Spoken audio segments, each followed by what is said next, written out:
अस्सलाम वालेकुम students, hopefully you are fine. आज की इस वीडियो में मैं आपको बताऊंगी कि जो सेमेस्टर सिस्टम के स्टूडेंट हैं एलएलबी पार्ट 1 2 3 4 के, जो यूनिवर्सिटी में होते हैं और जो कॉलेजेस में, जिन्होंने प्राइवेट कॉलेज में एडमिशन लिया हुआ है लेकिन उनका जो कॉलेज है वो किसी यूनिवर्सिटी से एफिलेटेड है, तो वो लोग सेमेस्टर सिस्टम में कैसे, किस तरह से क्वेश्चन को अटैम्प्ट करेंगे और क्या से उनका सारा तरीकाकार होगा, कितने मार्क्स का कितना क्वेश्चन आएगा, कितने उनके सेशनल मार्क्स होंगे वगैरह सब कुछ। बेसिकली जो जैसे कि अगर हम पंजाब यूनिवर्सिटी देख लें, ठीक है, वहाँ पर पंजाब यूनिवर्सिटी का और जो दूसरे प्राइवेट कॉलेजेस हैं जो उनसे बच्चे प्राइवेट कॉलेज में पढ़ते हैं और वो कॉलेज उनका यूनिवर्सिटी से एफिलेटेड है, उनका इन दोनों का बहुत ज़्यादा डिफरेंट है। ठीक है, आपस में बहुत ज़्यादा डिफरेंस है कि मार्क्स वगैरह की डिस्ट्रीब्यूशन वगैरह सारा कुछ बहुत ज़्यादा डिफरेंस है एक दूसरे से। सबसे पहले हम देखते हैं यूनिवर्सिटी का, उसके बाद मैं आप लोगों को बताऊंगी कि प्राइवेट कॉलेजेस का सेमेस्टर सिस्टम का क्या हिसाब है और ये किस तरह से पेपर वगैरह लेते हैं और कैसे हम लोग मैक्सिमम नंबर हासिल कर सकते हैं सेमेस्टर सिस्टम में। ठीक है, ईयर वाइज में जो बच्चे हैं जिनका 5 इयर्स का एलएलबी प्रोग्राम है, उनके रिलेटेड मैंने वीडियो पहले भी बना दी हुई है कि वो इंग्लिश का पेपर कैसे अटैम्प्ट करें और बाकी सब्जेक्ट्स का लॉ में कैसे करना है। ठीक है, बेसिक शॉर्ट टिप्स वगैरह भी दी थी। इसमें मैं आप लोगों को सेमेस्टर सिस्टम के अबाउट बताऊंगी। सबसे फर्स्ट पे तो यूनिवर्सिटी, फॉर एग्जांपल अगर आप लोग पंजाब यूनिवर्सिटी या किसी भी यूनिवर्सिटी में पढ़ते हैं, तो यूनिवर्सिटी जो है ना वो एक ऑटोनमस बॉडी है। ठीक है, तो उसके पास उसकी पावर होती है, मतलब कि उसको पावर डेलीगेट कर दी गई है, वो अपने रूल्स अपने रेगुलेशन वगैरह वो सारा कुछ खुद बना सकती है।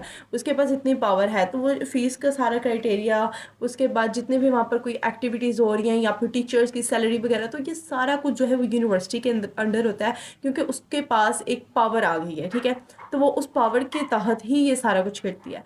तो इसी तरह से अगर आप लोग यूनिवर्सिटी के स्टूडेंट हैं और सेमेस्टर सिस्टम में, तो उसमें ऐसा हिसाब होता है कि 100 मार्क्स का वो एक पेपर होता है, जिसमें आपके जो मिड्स हैं, मिड्स के आपके पास मार्क्स होते हैं 35। ठीक है, और एनुअल के आपके पास मार्क्स होते हैं 40।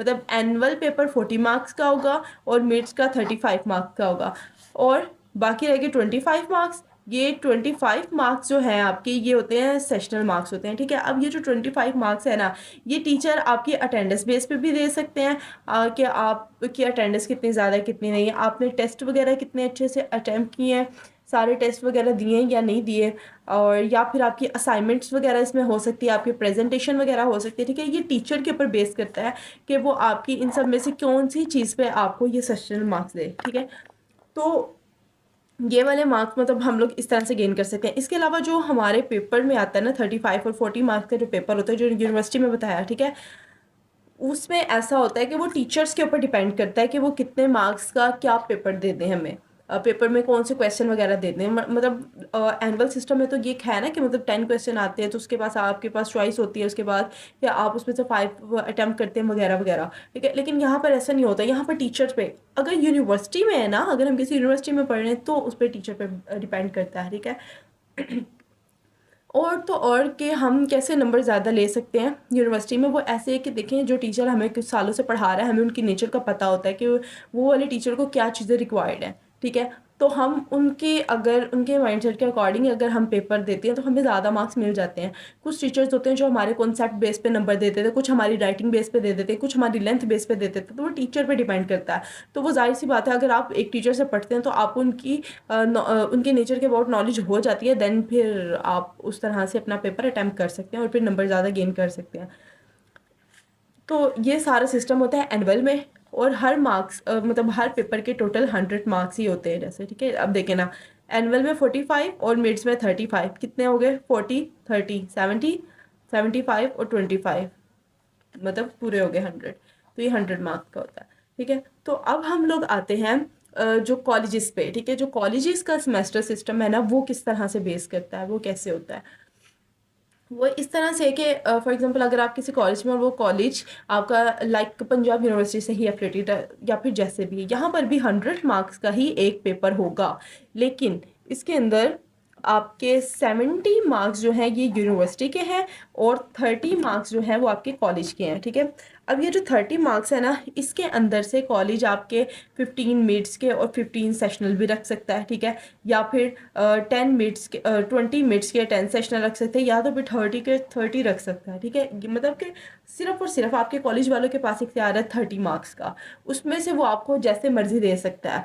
आपको नंबर वो ये अटेंडेंस की बेस पे दे देगा, या फिर आपकी प्रेजेंटेशन की बेस पे, या फिर आपकी जो है एक्टिविटीज, मतलब कॉलेज में क्या पार्टिसिपेशन वगैरह, मतलब वो किसी भी चीज़ पे आपके ये 30 मार्क्स दे सकता है, चाहे वो मिड्स पे ही दे दे, इट डजेंट मैटर। ठीक है, बाकी 70% जो है वो यूनिवर्सिटी के पास होता है। ठीक है, हमारे मार्क्स वो फिर ऐसे होता है कि वो स्टूडेंट्स जो पेपर देते हैं उनमें 70% मार्क्स उन्हें यूनिवर्सिटी से गेन करने होता है। उसकी डिस्ट्रीब्यूशन ऐसे होती है कि जैसे मैंने आपको बताया ना, एनुअल सिस्टम में 10 में से उन्हें 5 जो है वो अटैम्प्ट करने होते थे। ठीक है, इसमें ऐसा नहीं होता है, इसमें हम 70 मार्क्स का है ना ये, तो इसमें आप लोगों ने ना टोटल 5 क्वेश्चन जो होते हैं वो अटैम्प्ट करने होते हैं। ठीक है, अब ये जो 5 क्वेश्चंस आएंगे ना, ये हर एक जो क्वेश्चन है वो 14 मार्क्स का होगा। ठीक है, 14 मार्क्स का होगा, और अगर हम उसको 5 मतलब 5 क्वेश्चन करने तो उसको 5 से मल्टीप्लाई करें तो 70 ही आता है। ओके, तो वन क्वेश्चन की जो लेंथ है ना वो आपकी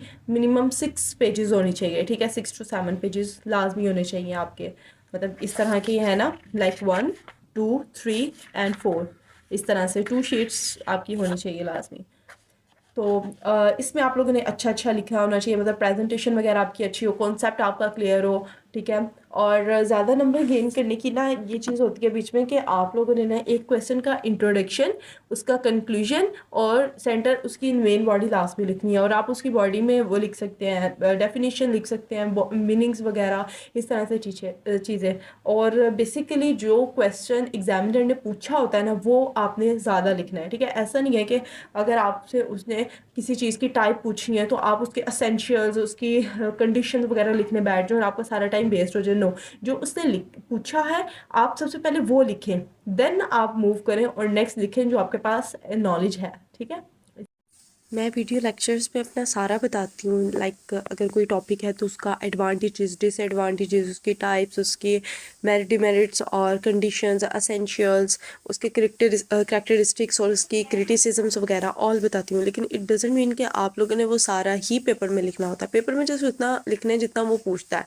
मैं इसलिए सारा कुछ बता रही होती हूँ ताकि हर लिहाज से एक टॉपिक आपका क्लियर हो। एग्जामिनर कोई भी क्वेश्चन आपसे पूछ लेता है, एक टॉपिक के रिलेटेड कुछ भी पूछ लेता है, तो आप लोग सब लिख सकें। बाकी इसका कोई ऐसा फॉर्मूला नहीं होता है कि आप वो अप्लाई करें और आप नंबर ज़्यादा गेन कर लें। तो वो इस तरह से ये है, जैसे मैंने आपको बताया कि आप अपनी प्रेजेंटेशन अच्छी दें और आप अपना मटेरियल वगैरह अच्छा करें। और अब ऐसा भी नहीं है कि आपने एक हेडिंग लिखी, उसको एक लाइन में एक्सप्लेन किया और देन मूव ऑन, इस तरह नहीं होता, इस तरह ठीक नहीं लगता। और ऐसा भी नहीं है कि आपने बड़ी बड़ी हेडिंग दी और नीचे जो है हाफ ऑफ पेज का, मतलब एक एक फुल पेज का आपने लिखा और फिर नेक्स्ट पेज पे, ऐसा भी नहीं होता। मतलब ठीक तरह से लिखा होना चाहिए, और जो है अंदर जो एक्सप्लेनेशन है वो भी एक्यूरेट होनी चाहिए। कुछ बच्चे क्या करते हैं, वो मतलब लिखते हैं, फॉर एग्जांपल अगर वो टाइप लिख रहे हैं या एसेंशियल लिख रहे हैं ना, तो उन्होंने पहले उनका लिखनी है, लाइक ओनरशिप लगा ले, सोल ओनरशिप या फिर सोल ओनरशिप लगा लेते हैं। ठीक है, तो एग्जांपल के सोल ओनरशिप है, उन वो इसकी एक्सप्लेनेशन में कैसे लिख रहे हैं, it is a first type of this ownership. ठीक है, और देन लिख देते हैं it is a important type of it, मतलब कि फर्स्ट लाइन में उन्होंने ऑलरेडी लिख दिया it is a important type of ownership. ठीक है, लास्ट में फिर उन्होंने उससे मिलते जुलते लिख दिया और सेंटर में कुछ लिखा नहीं, बस ये 2 लाइन्स लिखते हैं और उनकी 3 लाइन ये वाले शीट की फिल हो जाती हैं, और देन वो नेक्स्ट जो है वो टाइप पे चल जाते हैं। तो इस तरह से ठीक नहीं लगता। तो अंदर जो मटेरियल होना चाहिए वो एक्यूरेट होना चाहिए कि नेक्स्ट पढ़ने वाले को भी पता हो कि मतलब बच्चे ने क्या लिखा है। तो इतना अच्छा लिखा होना चाहिए कि वो टीचर्स जो है वो नंबर दे देते हैं आपको इजीली। ठीक है, तो इस तरह से सारा सिस्टम होता है। और इसमें मैंने बताया आपको कि अगर आप कॉलेज की तरफ से प्राइवेट, तो उसमें यूनिवर्सिटी के पास 70 मार्क्स होते हैं। ठीक है, और अच्छा इसका ये भी है कि मैंने आपको बताया ना 5 क्वेश्चंस होते हैं, इसमें से 4 क्वेश्चंस होते हैं वो सिंपल क्वेश्चंस होते हैं 4, और बाकी जो लास्ट वाला क्वेश्चन होता है ना 5th, वो पार्ट ए और पार्ट बी पर होगा, और इनमें कोई चॉइस नहीं होती, आपके पास 5 ही क्वेश्चंस होंगे, आपने 5 के 5 ही अटैम्प्ट करने होते हैं। ठीक है, और बाकी मैंने सारा कुछ बता दिए। ये जो 30 मार्क्स होते हैं जो कॉलेजेस के पास होते हैं वो आपकी किसी भी चीज़ के बेस पे दे सकते हैं कि आपकी प्रेजेंटेशन एक्टिविटी वगैरह कैसी है। ठीक है, तो बाकी best of luck for your papers. इसके अलावा भी अगर आपको कुछ समझ नहीं आई तो आप लोग पूछ सकते हैं। अल्लाह हाफिज़, टेक केयर, दुआ में याद रखिएगा।